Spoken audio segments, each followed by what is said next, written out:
మొదటి భర్త చనిపోయాడు, మళ్ళీ ప్రేమ పెళ్ళి అంటూ ఇంకో యువకుడికి భార్య అయింది. బెంగళూరులో మరో వ్యక్తి పరిచయం కావడంతో అతనితో రహస్య కలాపాలు సాగించింది. అందరికీ అనుమానం రాకుండా అన్నయ్య అంటూ వరుస కూడా కలిపింది. అప్పుడప్పుడు భర్తతో కూడా ఫోన్లో మాట్లాడించింది. ఇదంతా భర్తకి అనుమానం రావడంతో భార్యాభర్తల మధ్య గొడవలు కూడా జరుగుతున్నాయి. చివరికి భర్త ప్రియుడి చేతిలో హత్యకు గురి కావడం గమనార్హం. Tenali 3 town CA సన్నెబోయిన Ramesh Babu నిందితుల్ని arrest చేసి విలేకరుల సమావేశంలో వివరాలు వెల్లడించారు. పోలీసుల కథనం ప్రకారం తెనాలి నాదరపేటకు చెందిన గండికోట వెంకట ఫణి పృథ్వీరాజు టిట్కో హౌస్ సమీపంలో నివాసం ఉంటున్నాడు భార్య వెంకటలక్ష్మితో కలిసి. వెంకటలక్ష్మి మొదటి భర్త చనిపోవడంతో పృథ్వీరాజ్తో ద్వితీయ వివాహం జరిగింది. బెంగళూరులో తాపీ పని కోసం అని చెప్పి వెళ్ళిన వెంకటలక్ష్మికి గోవిందుని కోటేశ్వరరావు అలియాస్ కత్తి అనే వ్యక్తితో పరిచయం అయింది. ఈ పరిచయం వివాహేతర సంబంధంగా మారిందని సిఐ తెలిపారు. ఈ క్రమంలో తరచూ భర్త పృథ్వీరాజ్తో ఘర్షణ పడేదన్నారు. ఈ క్రమంలో గోవిందుని కోటేశ్వరరావు తన సమీప బంధువైన గోవిందుని ఉదయ్ కిరణ్ని అలాగే మరో వ్యక్తి కూరపాటి శ్రీనివాసరావులతో కలిసి పృథ్వీరాజ్ని అంతమొందించడానికి ప్రణాళిక సిద్ధం చేసుకుని అందులో భాగంగా మద్యం సేవించడానికి రమ్మనని పృథ్వీరాజ్ని ఆహ్వానించారు. ఈ క్రమంలో అతనిపై దాడి చేసి హత్య గావించినట్లు సిఏ రమేష్ తెలిపారు. నిందితుల్లో ఒకరిది బొల్లాపల్లి ప్రాంతం కాగా మరొకరిది గుంటూరు ప్రాంతం. నిందితురాలు కోడలు వెంకటలక్ష్మి ప్రవర్తనపై అనుమానం రావడంతో మృతుని తండ్రి అంకమరావు ఫిర్యాదుతో రంగంలోకి పోలీసులు దిగారు.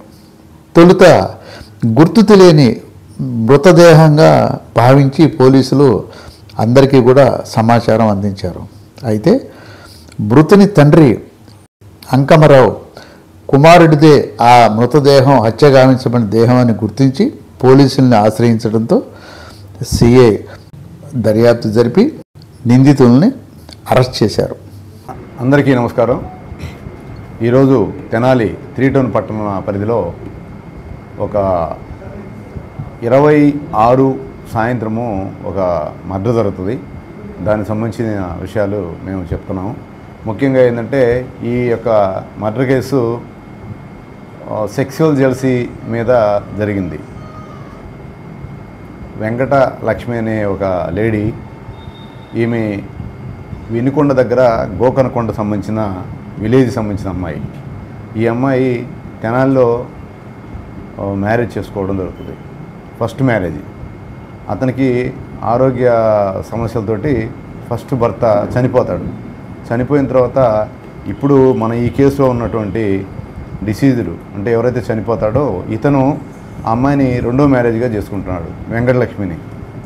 ఇతను మణి పృథ్వీరాజు ఇతని పేరు.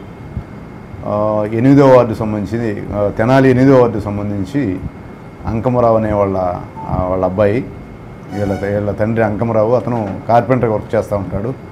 ఈ పిల్లోడికైతే ఎటువంటి వర్క్స్ అయితే రావు మామూలుగా. రాకపోతే ఒక 6 months బ్యాక్ ఈ అమ్మాయి పెళ్ళి సెకండ్ మ్యారేజ్ చేసుకున్న తర్వాత 4 years బ్యాక్ ఈ అమ్మాయిని సెకండ్ మ్యారేజ్ చేసుకుంటాడు.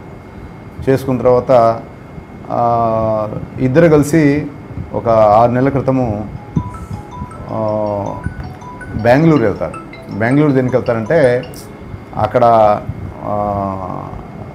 కన్స్ట్రక్షన్ వర్క్ నడుస్తూ ఉంటే దాంట్లో వర్కర్స్గా జాయిన్ అవుతారు. ఇతనేమో ఆ బేల్దారు పనిలో వాటర్ కొట్టాలు హౌస్కి కన్స్ట్రక్షన్ జరిగిన దానికి అలా వర్కర్గా ఉంటాడు. ఈ అమ్మాయి అక్కడ ఉండే వర్కర్స్ అందరికీ అన్నాలు వండి పెట్టడం, దానికి కూడా అమౌంట్ తీసుకోవడం జరుగుతూ ఉంది. ఈ ఇద్దరు కలిసి కూడా ఉండడం జరుగుతుంది. దాని మీద ఈవిడికి ఫస్ట్ బర్త్ చనిపోయిన తర్వాత ఈ అబ్బాయి సెకండ్. ఇతను కూడా పిల్లలు పుట్టరు. అక్కడ సిచ్యువేషన్ ఏం చూసుకున్న తర్వాత కొంచెం చనువుగా అందరితో చనువుగా మాట్లాడడం చేస్తూ ఉంటుంది. ఆ కాంట్రాక్టర్ తోటి కొద్దిగా చనువుగా ఉంటుంది ఫస్ట్. చనువుగా ఉండడాన్ని గమనించి ఈ కేసు ఉన్నటువంటి ముద్దాయి వై కోటేశ్వరరావు అనే కుర్రాడు, అతను వెల్లటూరు సంబంధించినవాడు, అంటే వినుకొండ దగ్గర బొల్లాపల్లి మండలం వెల్లటూరు సంబంధించినవాడు. ఈ కుర్రాడు కూడా అక్కడే వర్కర్గా, కాంట్రాక్టర్ వర్కర్గా ఉంటాడు.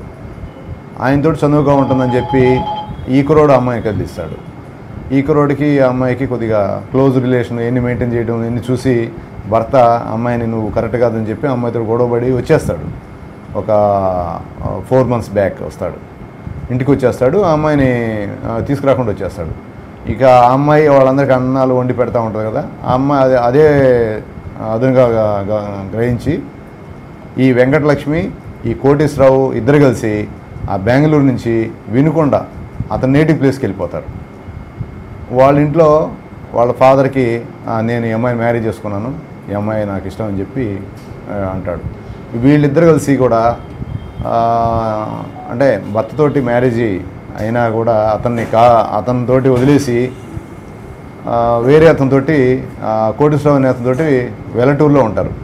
ఒక 2 నెలలు 3 నెలలు గడిచిన తర్వాత అతను ఈ అమ్మాయిని సక్రమంగా చూసుకోకపోవడం, ప్లస్ ఇతను ఈ భర్త కన్నా స్థితిమంతుడు కాదు వాడు, కోటేశ్వరరావు అనేవాడు. అవన్నీ గ్రహించిన అమ్మాయి వాడిని వదిలేసి నేరుగా మళ్ళీ నాకు భర్త కావాలని చెప్పి తెనాల్లోకి వచ్చేస్తుంది. తెనాల్లోకి వచ్చి మామయ్యని వాళ్ళందరినీ కలిసి నేను పొరపాటు చేశాను, నేను ఇక మళ్ళీ పోను, జాగ్రత్తగా ఉంటానని చెప్పి ఇక్కడ ఇతనితోటే ఉంటుంది. కానీ ఇక అమ్మాయి ఏం చెప్తాంటే, నన్ను నువ్వు వదిలేసి వచ్చేసావు, నేను వినుకొండలో మా అమ్మమ్మ వాళ్ళ ఇంటికి వెళ్ళినాను, గోకనకొండలో పోయినానని చెప్పి వీళ్ళకి మాయమాట చెప్తుంది. తీరా చూస్తే కోటేశ్వరరావు అమ్మాయి ఇద్దరు సహజీవనం చేస్తారు 2 నెలలు. ఆ తర్వాత మళ్ళీ ఇక్కడికి వస్తుంది. ఈ వచ్చిన క్రమంలో అక్కడ ఉన్న పరిస్థితిలో ఈవిడిని వాళ్ళు ఎవడైతే ఇప్పుడు ఈ కోటేశ్వరరావు అనే అతను చెల్లి అనడం, వాడిని బ్రో అని చెప్పి పిలవడాలు, ఇవన్నీ జరుగుతూ ఉంటుంది. అదే ఉద్దేశంతో ఈ భర్త ఉన్నప్పుడు కూడా మాట్లాడుతూ ఉంటారు. భర్త ఫోన్కి కాల్ చేస్తాడు ఈ కోటేశ్వరరావు అనేవాడు, ఎవడైతే పొడిచాడో అతను ఈ అమ్మాయి కాల్ చేసి మాట్లాడుతూ ఉంటాడు. ఈ మాట్లాడుతూ ఉన్న క్రమంలో రీసెంట్గా ఒక పోయిన సండే కాక అంతకుముందు సండే ఎలుకలు పేస్ట్ తీసుకుంటాడు. అది ఎందుకు తీసుకున్నావు అని చెప్తే, మా ఇంట్లో రీజన్ సార్, ఈ రీజన్ కాదని చెప్పి చెప్తాడు మనకి. ఎలుకలో పేస్ట్ తీసుకున్నది కూడా ఈ అమ్మాయి మీద మనస్తాపంతో తీసుకున్నాడు అని చూసేవాళ్ళకి మాకు తెలుస్తుంది. దాని ప్రకారం మేమేం చేస్తామంటే, అక్కడ వాడు ఈ ప్రాబ్లంలో ఉండి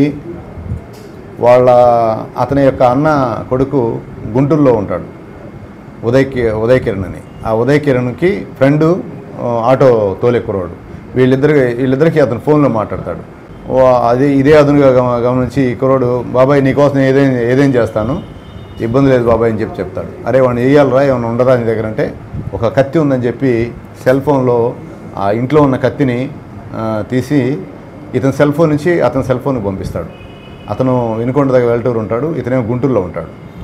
ఇతను పంపించిన తర్వాత ఓకే కత్తి గిత్తి అంతా రెడీ అవుద్ది, వీళ్ళంతా ఫోన్లో మాట్లాడుకోవడం జరుగుతుంది. వాళ్ళిద్దరు కలిసి అతను వచ్చి మన గుంటూరులో ఈ కుర్రోడిని కలిసి, ఆటో కుర్రోడు ఈ ఉదయ్ కిరణ్ వాళ్ళ అన్న కొడుకున్నాడు కదా, వీళ్ళిద్దరు కలిసి కోటేశ్వరరావు మొత్తం ముగ్గురు కలిపి 26వ తారీఖున